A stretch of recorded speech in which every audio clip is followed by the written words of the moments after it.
Welcome to the session on renewing the mind, transforming our thoughts, healing emotions, and building resilience. By the end of this session, you will be able to understand and apply cognitive restructuring to identify and challenge negative thought patterns, replacing them with empowering truth-based beliefs using tools like the ABCDE model and the Iceberg model.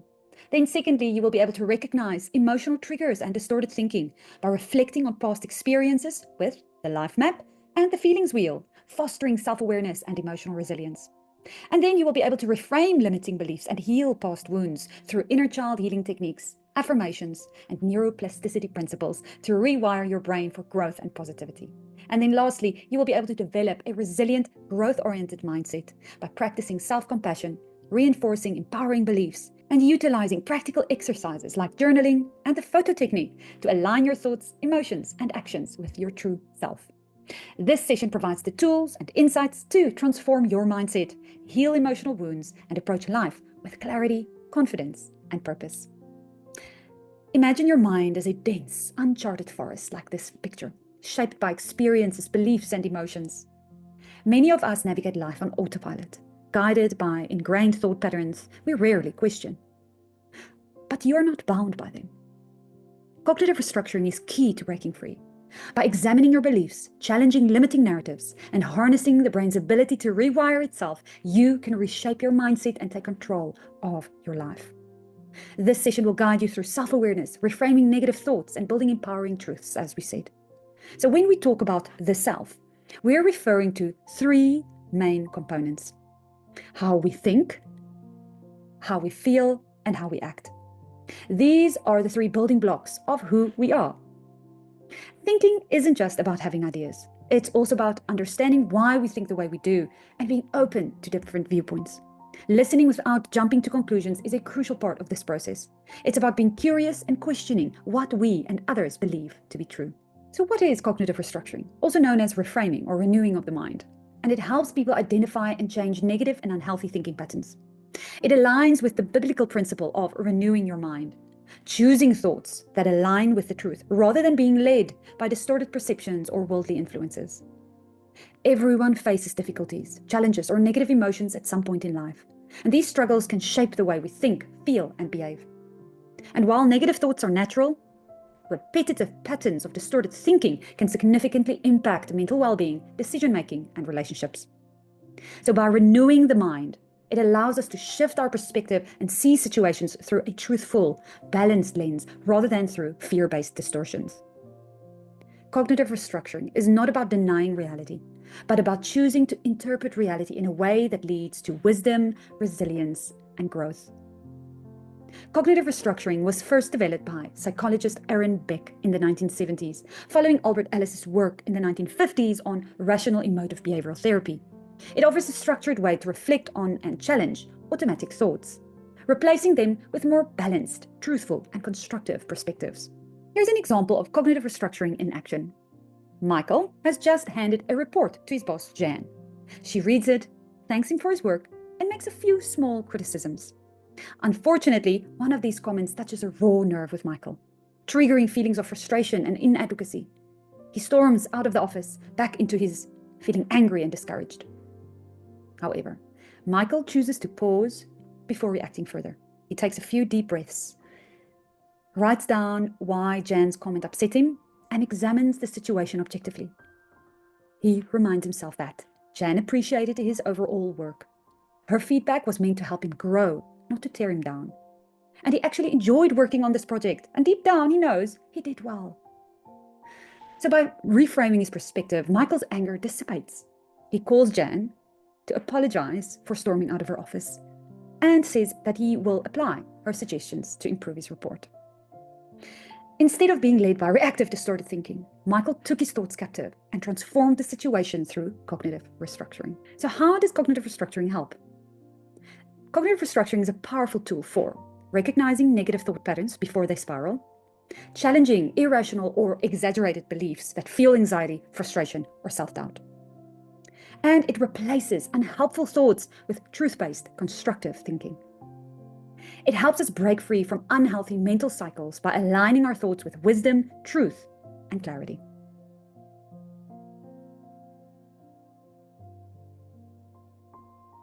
So let's look at applying cognitive restructuring to reframe or renew our negative thoughts. By practicing cognitive restructuring, we take our thoughts captive, renew our minds, and align our thinking with wisdom, growth, and truth, rather than fear and distortion. It is a powerful tool for shifting negative thought patterns, and it involves 5 key steps that begin with emotional awareness and move towards identifying and reframing those deep-seated beliefs. So here are the 5 steps to restructure your thinking. First up is identify the trigger. Notice situations that activate negative thoughts or emotions, and use the life map activity to help. Then recognize and assess your emotions. Recognize how you're feeling in the moment using the feelings wheel and needs inventory. Then identify distorted thoughts. Identify limiting beliefs and examine whether they are exaggerated or untrue. And again, use the life map or the iceberg model and the ABCDE technique to assist you. And then challenge and reframe. Use the ABCDE technique to evaluate the evidence and replace negative thoughts with truth-based perspectives. And then fifth, affirm and reinforce. Shift to empowering, realistic beliefs and use your affirmations to strengthen your mindset. By practicing cognitive restructuring, you actively renew your mind, realigning your thinking with wisdom and truth. So let's unpack each one in detail. Step 1, identify your triggers. Your thoughts and reactions follow an unseen script, shaped by past experiences, beliefs, and habits. Some patterns are so ingrained, they feel like second nature, but they can be limiting you if left unexamined. So self-awareness is key to pick those up, those ingrained beliefs. Self-awareness is key. Therefore, question why you think and act the way you do in situations. Are your reactions truly valid, or are they shaped perhaps by past wounds or fears? Because understanding your story gives you the power to reshape your future. As a reflection, what situations consistently trigger negative emotions or thoughts for you? Are they connected to past experiences or unmet needs? And then as action, complete the life map activity that is at the end of your session notes to explore your highs and lows of your life. Then identify emotional responses tied to those past events. And then recognize the patterns, such as feelings of abandonment or fear, that influences your beliefs and your actions right now.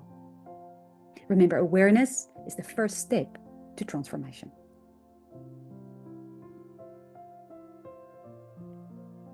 Our second step is to recognize and assess your emotions. Pause before reacting. When triggered, it's easy to react without understanding what's happening inside. Taking a moment to identify your emotions gives you the control over your response. Why does this matter? Emotions influence reactions more than we realize. Naming our emotions helps uncover what is actually beneath the surface. And awareness is the first step toward change. We can only manage that which we are aware of, right? So here are some actions to gain emotional awareness. Firstly, pause and identify. Use the feelings wheel to name your emotions. Ask, what am I feeling? Why am I feeling this way? Then secondly, explore the life map. Reflect on past events and how they shaped your emotional responses. For example, losing a close friend at 14 may still impact you today. And then thirdly, use the photo technique at the end of the document. Look at childhood photos to unlock hidden emotions and memories that influence your current reactions. Remember, understanding your emotions lays the foundation for transforming your responses. Step 3, identify distorted thoughts. Let's look at an analogy, the cracked glass. It helps us to understand the origins of our triggers. Unhealed wounds shape reactions. Imagine a glass with a small crack, like in the picture. At first, it holds liquid, but over time, pressure deepens the crack until it shatters. Not from the present moment, but from an old flaw left unaddressed as the crack became bigger and bigger. Our emotional triggers work the same way. Many of our strongest reactions stem from earlier wounds.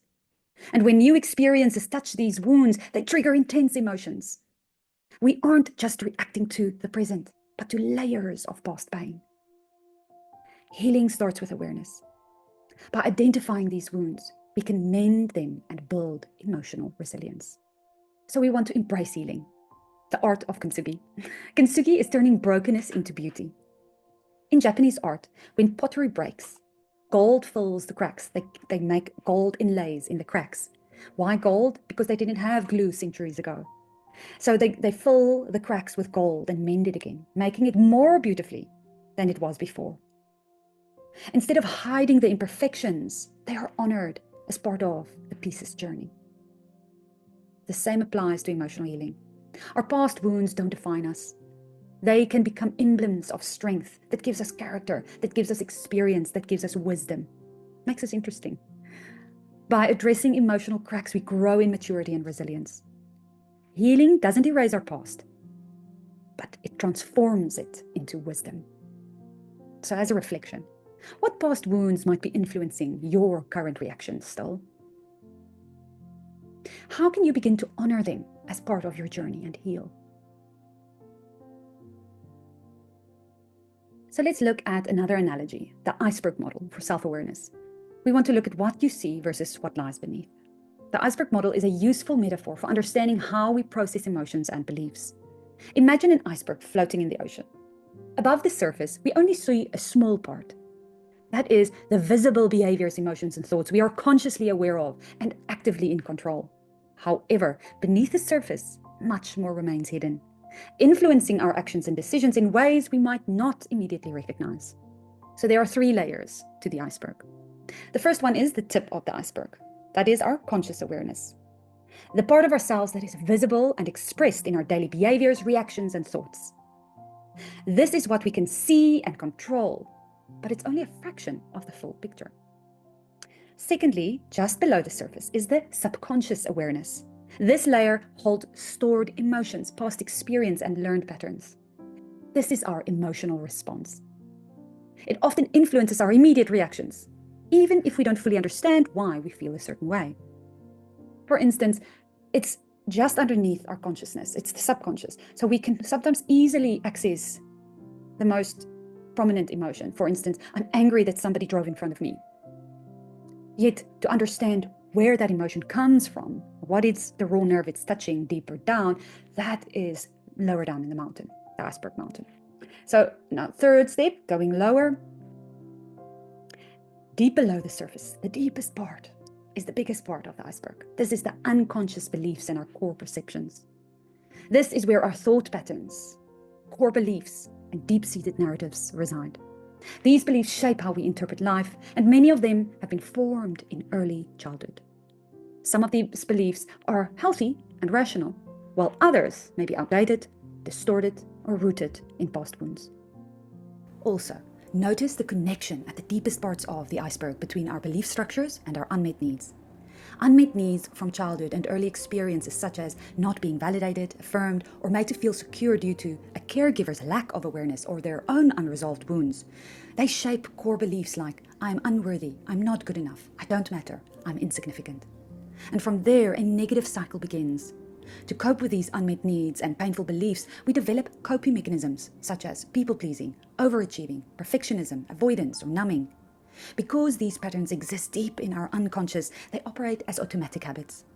And whenever we perceive even the slightest threat of having our needs go unmet again, the fear of reliving those painful beliefs of being unworthy, insignificant, or a failure trigger these coping responses. To break this cycle, we must become aware of these automatic patterns and trace them back to their origin wounds. Only then we can heal, stop reacting from our coping mechanisms, and start responding from our reframe, true identity, who we truly are, rather than who our past and present experiences tell us we are. As a personal example, in my own life, feeling dismissed or forgotten in childhood led to a belief that I wasn't worthy or good enough. To cope, I began driven to work harder, achieve more, and show I was valuable. But over time, these learned behaviors, rather than being a way to prove my worth, became skills I could consciously use to face challenges with resilience after I've healed. So let's look at identifying challenging limiting beliefs. Our automatic behaviors are often protective mechanisms we develop to cope with early experiences. For example, if someone felt unworthy as a child, like me, they may overcompensate by becoming an overachiever, constantly striving for external validation.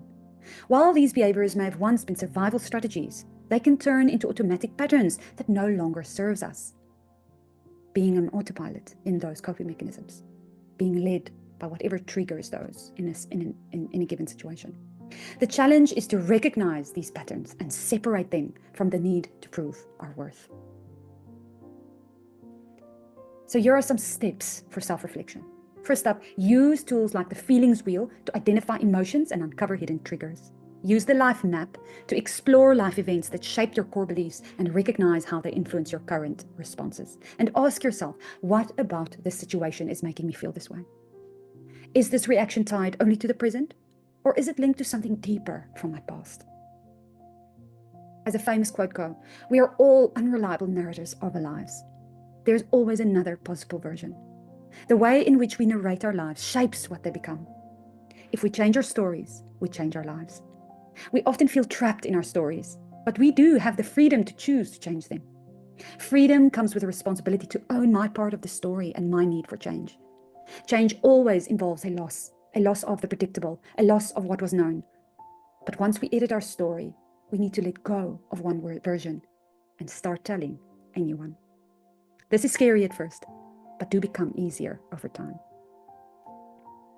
So with some reflection questions, what core beliefs are driving your behaviors? Are these beliefs empowering you, or are they holding you back? How can you begin rewriting your internal narrative to align with who you truly are? By becoming aware of our unconscious beliefs, we gain the power to reshape them, moving from reactive patterns to intentional growth and healing. Understanding emotional responses and the brain's role. So how emotional responses are formed. Our emotional reactions don't happen in isolation. They are deeply influenced by our past experiences and the belief structures we've built over time. Like looking at the iceberg model with the beliefs, the thinking pattern, the emotions, and the behavior. When we encounter a triggering event, it activates pre-existing memories in the brain stored in our subconscious. These memories engage the hypothalamus and the amygdala, releasing emotions tied to past events, helping us to run away or fight or flee or freeze in threatening experiences. But positive memories bring joy, love, and connection, whereas negative memories resurfaces as fear, anger, or resentment with our threat responses, fight, flee, and freeze. So as a personal example, I once felt dismissed in social settings, leading me to form an unconscious belief that I wasn't valued. But later in life, when I found myself in situations where I felt ignored, I experienced intense frustration, not because of the present moment alone, but because my brain was responding to a past emotional wound that had never been fully processed. So knowing the brain treats thoughts as reality. The emotional brain does not distinguish between real events and perceived events, what we think is happening. It responds to thoughts as if they are happening in real time. When we replay negative experiences or dwell on painful memories, our brain reactivates these emotions tied to those events, reinforcing the belief that we are still in danger. This is why ruminating on negative thoughts intensifies emotional and physical reactions, even when the situation no longer possesses a real threat. For example, imagine walking in the wild and suddenly spotting a snake. Your brain instantly triggers fear, prompting a fight or flight response. But then upon closer inspection, you realize it's just a stick. And the moment your perception changes, your emotional reaction shifts, right? In the same way, many of our emotional responses today are shaped by past experiences and threats and trauma that distorted our perception of a certain situation or certain experiences. Just as we can reframe what we see, we can reframe what we believe about ourselves and heal old emotional triggers. So reframing emotional responses from healing. In order to change how we respond to emotional triggers, we must first become aware of the past wounds that shaped them. These emotional cracks influence our thoughts, feelings, and actions until we recognize them and begin the work of reshaping our beliefs. Healing starts with understanding that our past does not have to dictate our future. When we acknowledge these wounds, challenge the old narratives that's attached to it, and actively choose new ways of thinking and behaving, we free ourselves from destructive emotional and behavioral cycles and step into growth, resilience, and emotional freedom. So remember, awareness is the first step to transformation. And healing happens when we choose to reframe our perceptions and break free from the patterns of past. So we want to reframe unworthiness, right? And we can use that transformation through the iceberg model. The iceberg model is a powerful tool to look at for transforming irrational beliefs and developing healthier emotional and behavioral responses. This transformation requires commitment, however, conscious effort, and consistent practice, just like you are doing. So as an example, someone who believes they are unworthy of success due to past failures may experience anxiety and self-doubt when facing new challenges. By applying the iceberg model or helping them to understand what's happening for them, they can acknowledge surface-level emotions like anxiety and fear. They can explore deeper beliefs driving these emotions, and they can recognize that their belief in unworthiness stems from past hurts, past realities, which is not definitions of or truth about you. And then they can work to address and reframe this belief. Through consistent practice, they challenge the idea that their worth is tied to past mistakes. They begin to see that failure does not define them and that they deserve success. In critical moments, they engage their rational brain, the prefrontal cortex, and make logical decisions instead of reacting emotionally. For example, when they feel unworthy in a challenging work situation, they can remind themselves, this situation is difficult, with empathy. But my past doesn't define me. I will face this now with confidence. By continuing to apply the iceberg model, they gain self-awareness and shift their mindset toward healthier, empowering beliefs, leading to lasting transformation. But we want to identify and challenge irrational beliefs and cognitive distortions. Our thoughts shape our emotions, behaviors, and overall well-being. However, many of us unknowingly operate under irrational beliefs and cognitive distortions, habitual errors in thinking that distort reality, often reinforcing negativity and self-doubt. Albert Ellis, the founder of rational emotive therapy, identified common irrational beliefs that contribute to emotional suffering, such as the need for external approval, catastrophizing setbacks, or believing past failures define the future. Similarly, cognitive distortions like all or nothing thinking, mind reading, and overgeneralization lead to negative, biased interpretations of events. But why do we have a negativity bias? Why do we see things negatively so easily? Because of our brain's natural tendency. Our brains are naturally wired to focus on and react to what's wrong or threatening in our environment in order to protect us, rather than what's going right, because that is not going to be helpful to protect us. So this tendency is designed to keep us safe by identifying potential dangers and alerting us to take action. And then also the amygdala's role. The amygdala, which is responsible for processing emotions, play a key role in this process. It constantly scans our surroundings for threats, both physically and emotionally. And this rapid assessment helps protect us from immediate harm. However, the harm we perceive is often colored by how we've been conditioned, influenced by past experiences, and shaped by our upbringing and environment and past negative experiences. And then also conditioning and cognitive biases. The stories we've been told about certain areas is dangerous, or you can't talk to those people. The cultural norms we've absorbed and the experiences we've gone through create deeply ingrained cognitive biases. These biases shape how we interpret events, often causing us to focus more on potential dangers and risks, worrying about the future, and remembering negative events more vividly than positive ones. This isn't just about what happens now. It's about how the past is influencing the way we perceive and react to current situations. And then speed versus accuracy. When the brain detects discomfort or emotional distress, it prioritizes speed over accuracy in problem solving. It looks for the quickest solution to resolve discomfort, which often leads to unhelpful reactions like catastrophizing, avoidance, or self-doubt. These responses may be based on past patterns that felt effective at the time but are no longer useful, creating a cycle that reinforces negativity and prevents clarity or growth. There are effects of this negativity bias, and they magnify stress and anxiety. It makes minor issues feel overwhelming, triggering excessive stress and anxiety. It reinforces self-doubt. This bias fuels negative self-beliefs like, I'm not good enough, leading to feelings of inadequacy.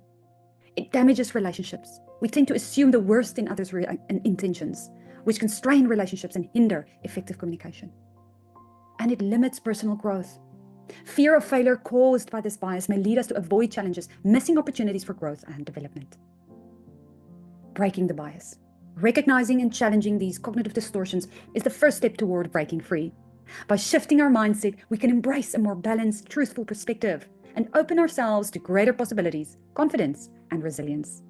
As Alan Locke said, Don't believe everything you think. Thoughts are just that, thoughts. So here are some common irrational beliefs or distortions. The first one is all or nothing thinking. Viewing situations in extremes. For example, I failed once, so I am a complete failure. And secondly, catastrophizing. It's exaggerating the impact of negative events. For example, if I make a mistake, my life is ruined. Or mind reading, assuming others think negatively about you without evidence. And then personalization, taking responsibility for things outside your control. For example, my friend is upset, it must be my fault. Or control fallacies, believing you are either powerless or you must control everything. And the should statements, holding yourself or others to rigid, unrealistic standards. For example, I should never make mistakes. And then disqualifying the positive, dismissing achievements or praise as unimportant, because then you can't set yourself up for disappointment and hurt. It's a protective mechanism. And then emotional reasoning, believing something is true because you feel it strongly. Remember, emotions is just a reaction to the thinking patterns. So here are some strategies to overcome irrational thinking. Recognize and reframe these distortions is a key to developing a balanced, growth-oriented mindset. And strategies include journaling, tracking thoughts to identify patterns, challenging assumptions, asking, is this belief objectively true? Seeking feedback, gaining outside perspectives, and then mindfulness, becoming aware of thought distortions in the moment. By questioning irrational beliefs and restructuring distorted thinking, you can break free from limiting patterns and cultivate a mindset that supports resilience, confidence, and emotional well-being. And I want to share with you the power of understanding yourself before shaping your life. Because there's a problem with external influence. Too often people try to build their lives, make decisions, chase success, or form relationships without first understanding themselves. They react to the loudest voices around them, societal expectations, external validation, or imposed definitions of success. This constant external pressure can lead to a gradual loss of self, where you begin to feel disconnected from your true desires, purposes, and values. But here's the truth about self-knowledge. If you don't deeply understand yourself, your tendencies, patterns, your why, you risk becoming a product of whatever environment you find yourself in.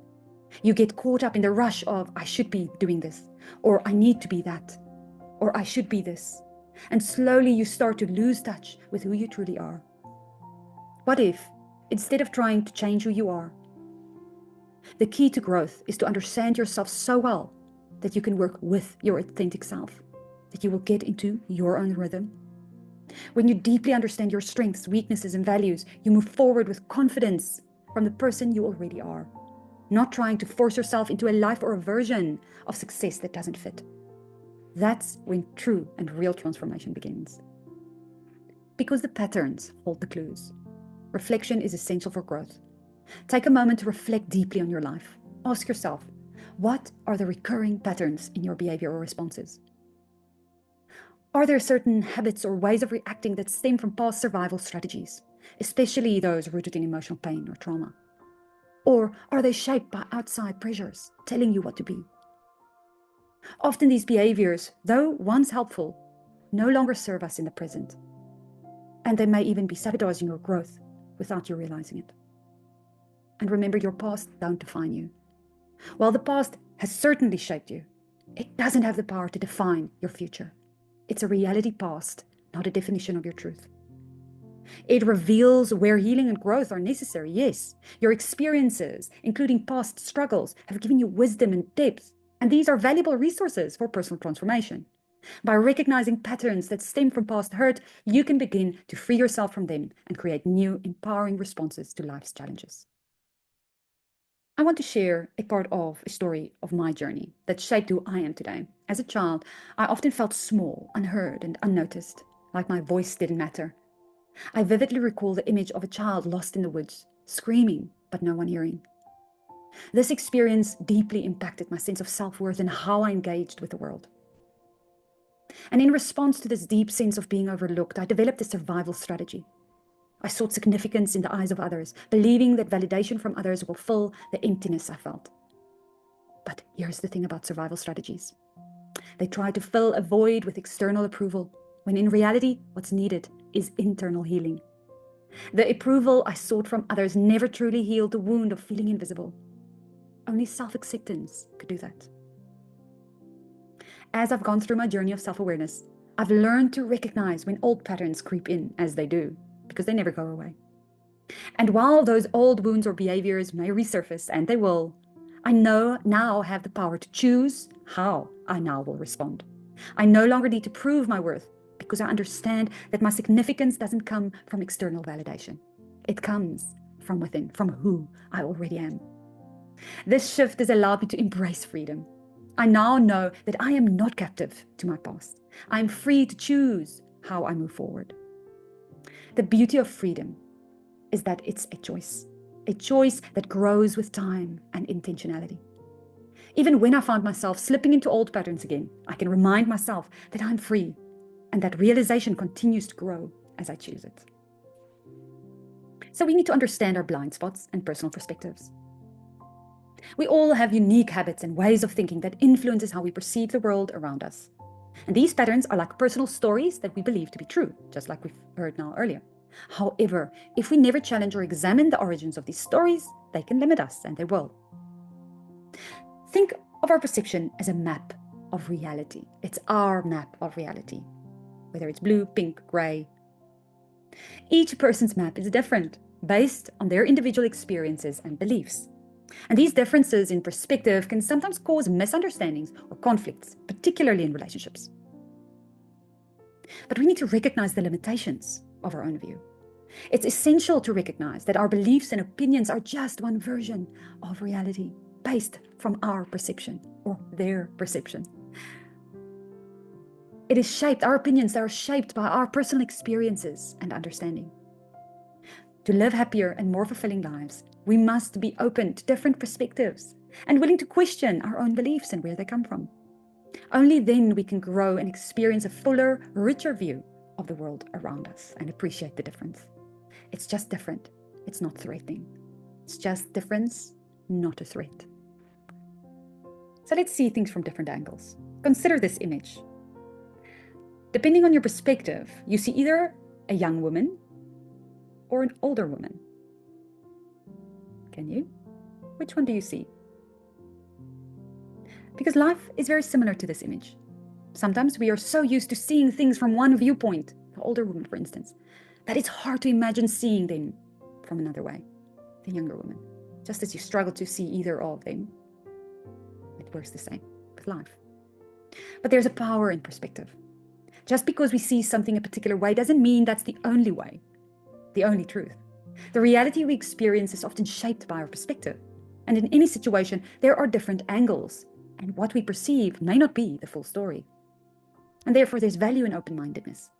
Being open to other viewpoints allows us to see the fuller picture. By challenging our own assumptions and staying open-minded, we gain a deeper understanding of what's really going on.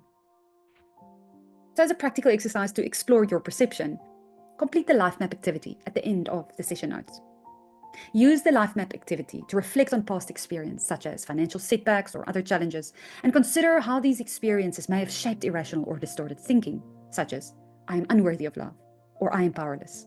And reflecting on these beliefs can provide insight into how they may be influencing your current perspective.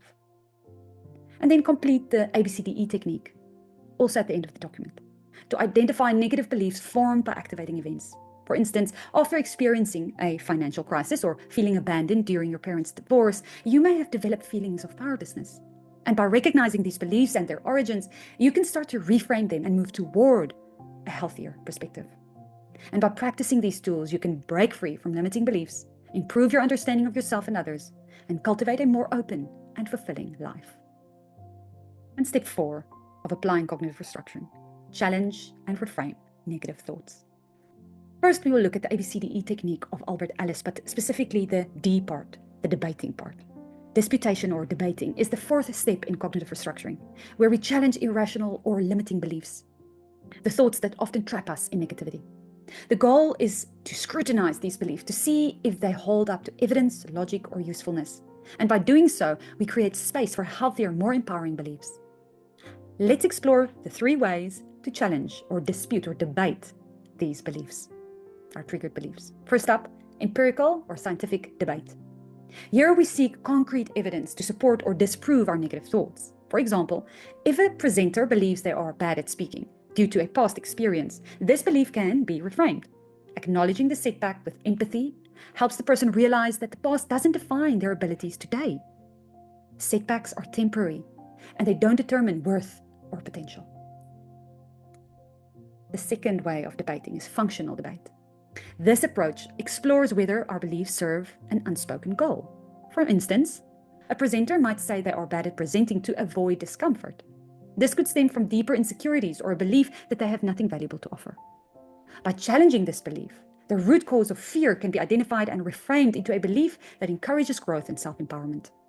Recognizing irrational fears as masks for insecurities can be liberating. And thirdly, the logical debate. Here we examine the logic behind our beliefs. Are the negative thoughts grounded in reality or shaped by past patterns? A presenter may realize their belief, I can't give a good presentation, is illogical, because anyone can improve with practice. So recognizing this helps shift the mindset, replacing fear with confidence in the power of progress. Through the process of debating or disputation, you challenge irrational beliefs and replace them with healthier, more rational ones. This is the core of cognitive restructuring, the debating, where negative patterns are not just questioned, but rewired to foster growth, confidence, and success. And we want to explore neuroplasticity in rewiring the brain. Imagine your brain as a city, where roads connect places you frequently visit. Learning or repeating behaviors is like building or reinforcing these roads.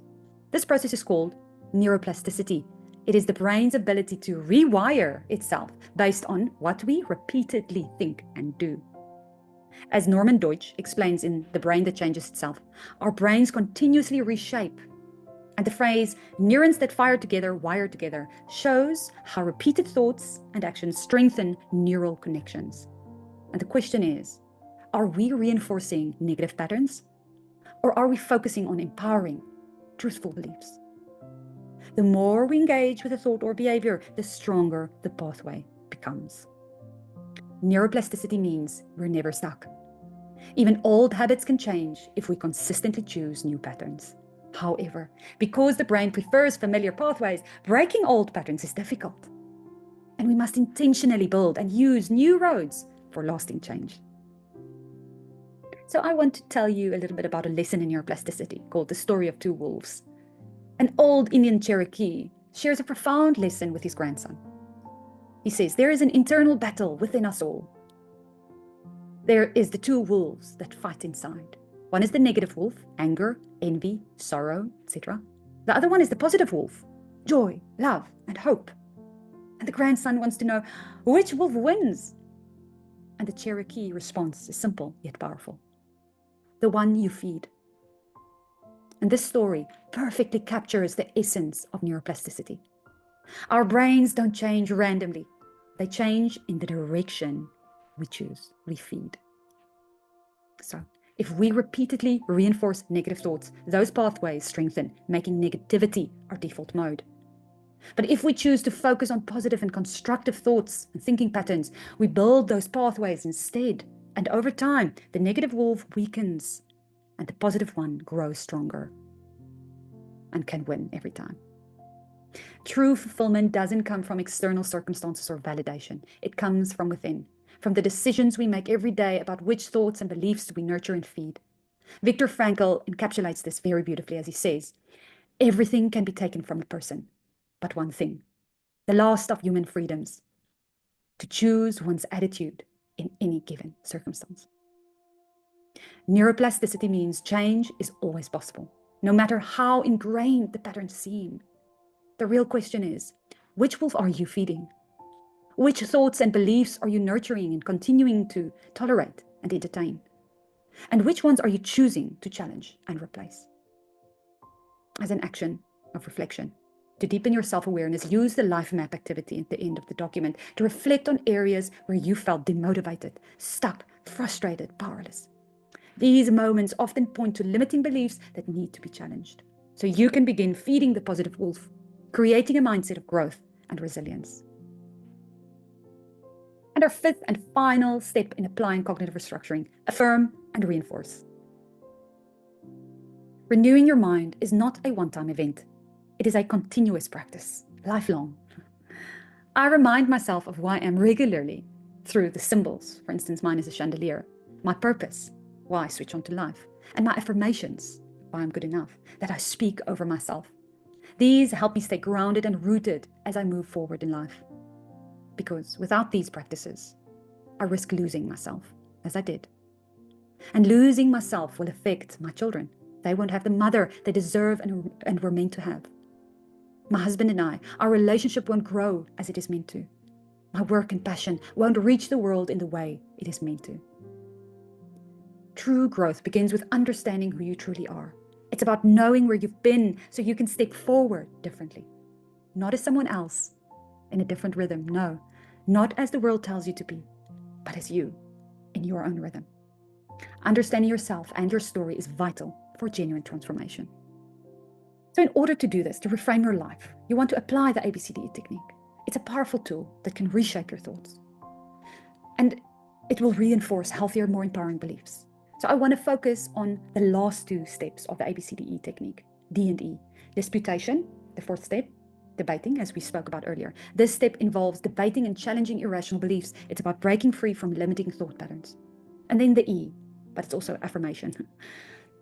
Once we debate these limiting beliefs, we replace them with positive, truth-based self-talk. These new affirmations help shift our mindset and bring a sense of empowerment and clarity. When we apply these steps, particularly disputing or debating limiting beliefs and affirming empowering truths, we rewire our internal narratives.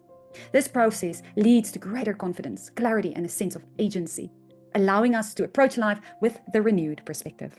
As we consistently use this process, we notice stronger relationships and greater personal and professional effectiveness. So the reframing process, disputing negative beliefs and affirming truth-based thoughts directly strengthens our self-worth. It aligns with inner child healing, reawakening the authentic self. Consistent practice of affirmations and mindset shifts help reinforce a mindset of possibility, resilience, and empowerment. By affirming and reinforcing healthy beliefs, we create the opportunity to grow, heal, and step into our fullest potential. So as action steps, number 1, complete the life map activity to uncover the origins of your distorted thinking, perceptions, and the deep-seated wounds that shape them. Then secondly, the ABCDE technique. After disputing or debating your limited beliefs, step D, replace them with your empowering affirmations, step E. And then print out your affirmations and place them everywhere, on walls, mirrors, and inside cupboards as constant reminders. Examples are, I'm capable of overcoming challenges, I'm worthy of love and connection. Go and take out all your affirmations that you've already created and use it here. And then thirdly, complete the activity on the inner child healing, the photo technique. Use your affirmations to nurture your inner child. And then print out that picture of your inner child and speak your affirmations over that image, creating a nurturing connection. And then lastly, reframe those negative self-perceptions into truth-based affirmations. For example, reframe, I'm unworthy of love, into I'm deserving of love and support. Speak that over that inner child.